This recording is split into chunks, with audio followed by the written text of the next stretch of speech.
Alright, hello guys. This is just going to be a brief rundown of my goals for the project before I start cutting. Just like my ideas for each of the steps. So I wanted to start off with like a letter. So the person in question that has to solve this would get a letter, they open it, and it'd hint at the storyline and maybe some clues that'll be used later. I guess I'll explain it. Kind of what I'm thinking in a second.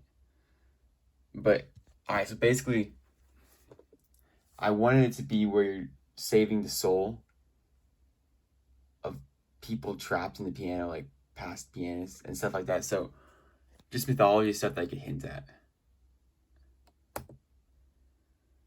Alright, so the first step of the piano will be to take off the foot of one of the legs, and you'll get a magnet, pretty small. It's an eighth inch diameter, and that'll slide out. And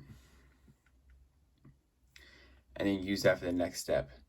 What's interesting is I'm thinking that you have a whole bunch of stuff that looks like you can move it, and all these details of probably fiddling around. I was thinking the first step should be like the longest one to get to, so they should be like fiddling around with the puzzle box for like 5-10 minutes before they get to this, which in my opinion will make it interesting.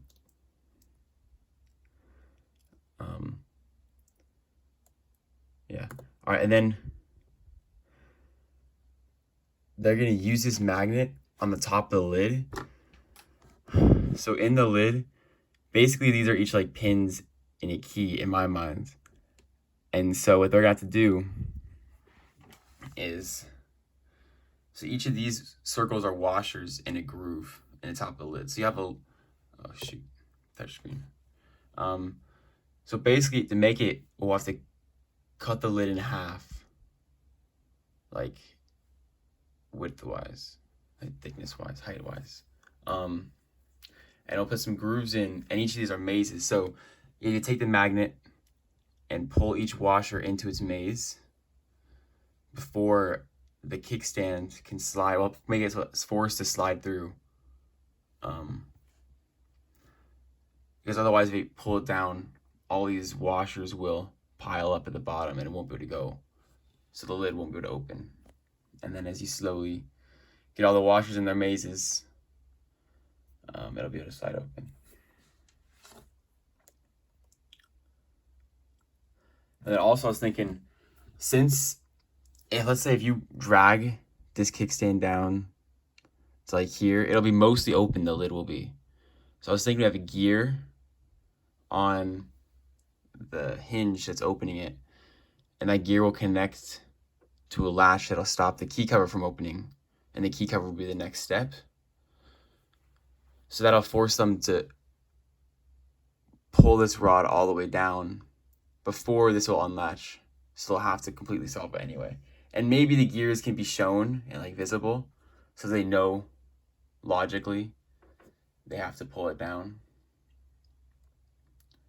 And yeah, that's just all right. So then once they get that key cover up, each of these keys is gonna work with a mechanism. You'll have to see the keys later. Basically, they work how a real action mechanism does work. So we'll have metal rods instead of strings, and the longer the rod, different tone. So one of these keys will be out of tune, and significantly, like maybe instead of metal, it's a wooden rod. So you'll be like thunk instead of ding. Yeah, and then now that the lid's open, well, you'll have to tune it like you would a normal piano. So you'll take off one of the feet or something else to get a tool. And then with that foot tool, like on the end of the foot, up in the shaft, you'll have the tuning tool. You'll tune the respective pin for that key, which will make it more simple, more obvious. Or maybe there'll be symbols on the key and a symbol on the pin so that they can figure that out. So turn that, and that'll in turn turn a gear, which should pop one of these panels out. This is just a demonstration. This is someone's image online, which also would have, we're going to use a similar mechanism for our keys. You can see the hammer in gold there, and you can actually see they have their little bars. Oops.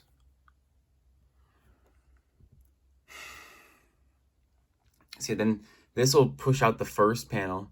I'm not entirely sure how I want this full sequence to go, but I was thinking, I have a drawing out here.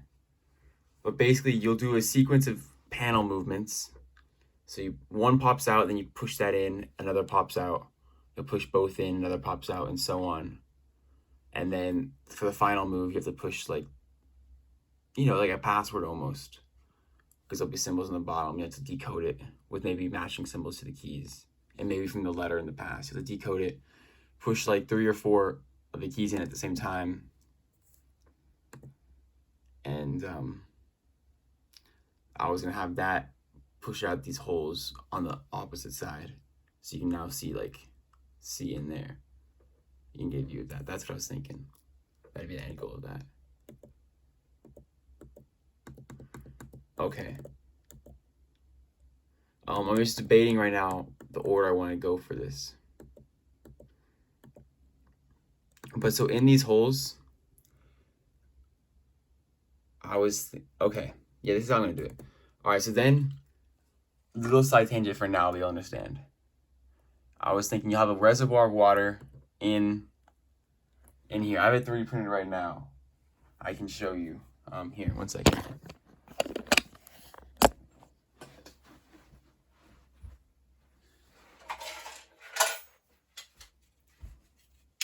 So we have these parts here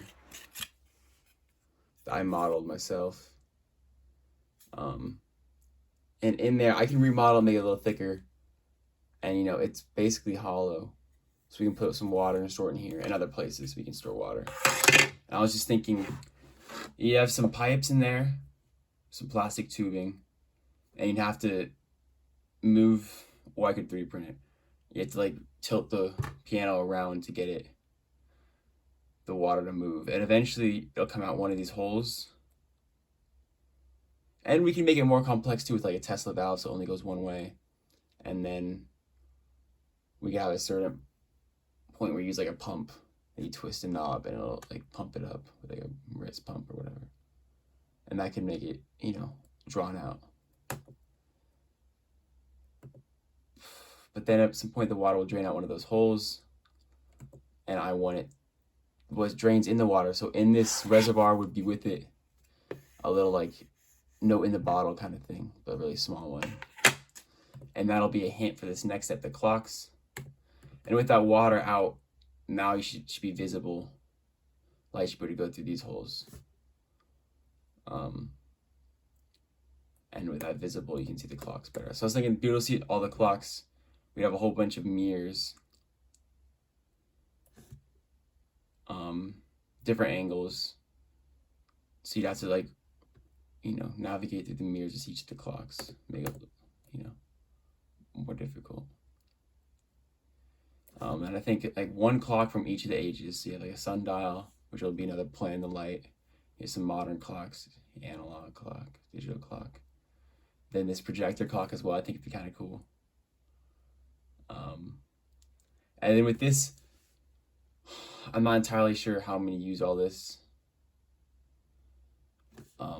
But it'll have to lead to the next step of the puzzle, where you'll be decoding these numbers or whatever. I think it could also be a metaphor on time, because people are have been locked in this piano for so long.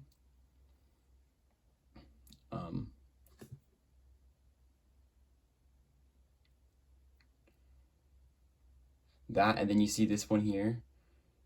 That could be a metronome, play something on them, a beat almost. Yeah.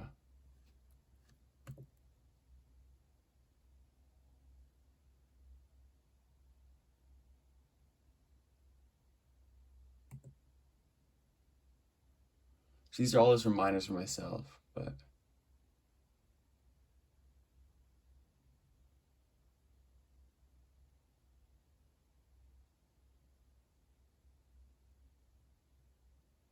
okay. And then I was thinking,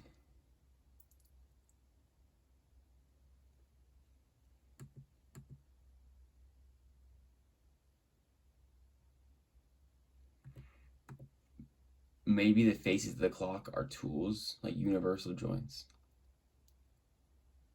And then you have to navigate through like a maze again of like mirrors, maybe through one of the clocks to get to this next part here.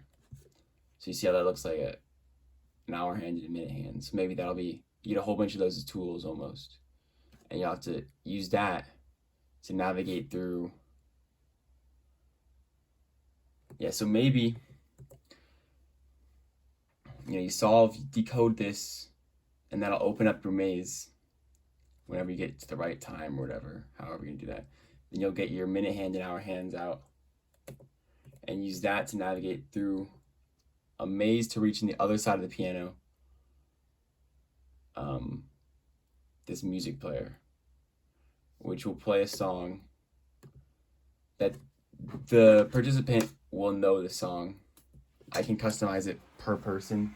I found a music player that reads sheet music, so it either can be like a more knowledgeable song, maybe they research it, but at least one person I had in mind is a piano player, and so they would definitely know it. And it was like, it'd be like the next note in the song was like a held note, so it was very memorable. Anyway, so then you crank it, you like, oh, the next note. Then when you go to press the next note,